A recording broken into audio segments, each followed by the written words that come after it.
पूरा लोकल हिंदू बंधुలందరూ కూడా హృదయపూర్వక శుభాకాంక్షలు తెలియజేస్తూ మీరు మీ కుటుంబాలు నిండు నూరేళ్ళు ఆయుర ఆరోగ్యాలతో అని చెప్పి మీ కష్టాలను తిరిగి యొక్క ప్రశాంతమైన జీవితం గడపాలని చెప్పి ఆ స్వామివారిని వేడుకోవడం జరిగింది. అయితే కష్టాలు ఇబ్బందులు అందరి కష్టాలు తొలగించాలని చెప్పి పూర్తి సమాజం అంతా సుఖ సంతోషాలతో విలసిల్లాలని చెప్పి స్వామివారిని వేడుకోవడం జరిగింది. వాళ్ళ మహాశివరాత్రి సందర్భంగా వేలాది మంది భక్తులు రోజు పవిత్రమైనటువంటి దక్షిణ కాశీగా పిలువబడే వేములవాడ పుణ్యక్షేత్రానికి ఇతర దేశాల నుంచి కూడా ఇతర రాష్ట్రాల నుంచి కూడా వేలాది మంది భక్తులు వస్తూ ఉంటారు.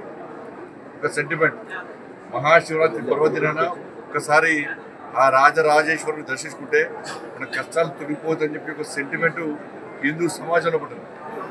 అందుకే ప్రతి ఒక్కరు కూడా ఈరోజు స్వామివారి దర్శనం కోసం వస్తుంటారు.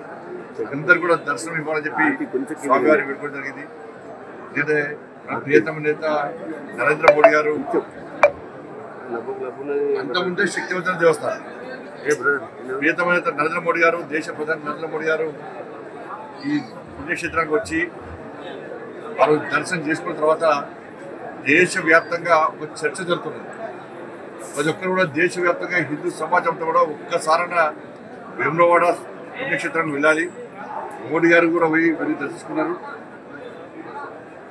కాబట్టి ఆ పవిత్రత ఏందో, ఆ శక్తి ఏందో మోడీ గారు దేశానికి చాటారు. మరి అటువంటి దేవస్థానాన్ని ఒక్కసారి దర్శించుకోవాలి, అటువంటి రాయరాజేశ్వర స్వామిని దర్శించుకోవాలని చెప్పి దేశవ్యాప్తంగా ఒక ఆలోచన సమాజంలో కూడా వచ్చింది. మరి అటువంటి మహానుభావుడు ఇటువంటి శక్తివంతమైన పుణ్యక్షేత్రం దర్శించుకోవడం అదృష్టంగా భావించాం. మరి ఈరోజు మహాశివరాత్రి పర్వదిన సందర్భంగా ఏర్పాట్లు చాలా బాగున్నాయి.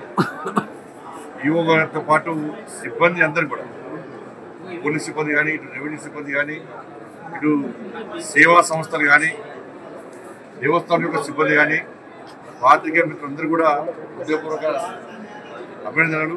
అందరూ కలిసిమెలిసి సాయంత్రం వరకు కూడా, రేపు ఉదయం వరకు కూడా ఈ మహాశివరాత్రి పర్వదినాన్ని ఇదే ప్రశాంతమైన వాతావరణం జరుపుకోవాలని చెప్పి అందరికీ విజ్ఞప్తి చేస్తూ మరొకసారి హిందూ బంధువులందరూ కూడా మహాశివరాత్రి పర్వదిన సందర్భంగా హృదయపూర్వక శుభాకాంక్షలు తెలియజేస్తున్నారు.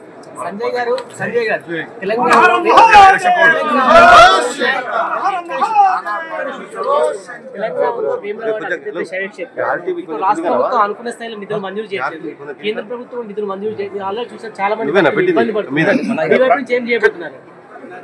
ఎలక్షన్ కోడ్ కదా, అంటే నేరుగా కేంద్రము నిధులు విడుదల చేసే అవకాశం ఉంటుంది. ఒక్కరు మనం గుర్తుంచుకోవాలి నేరుగా.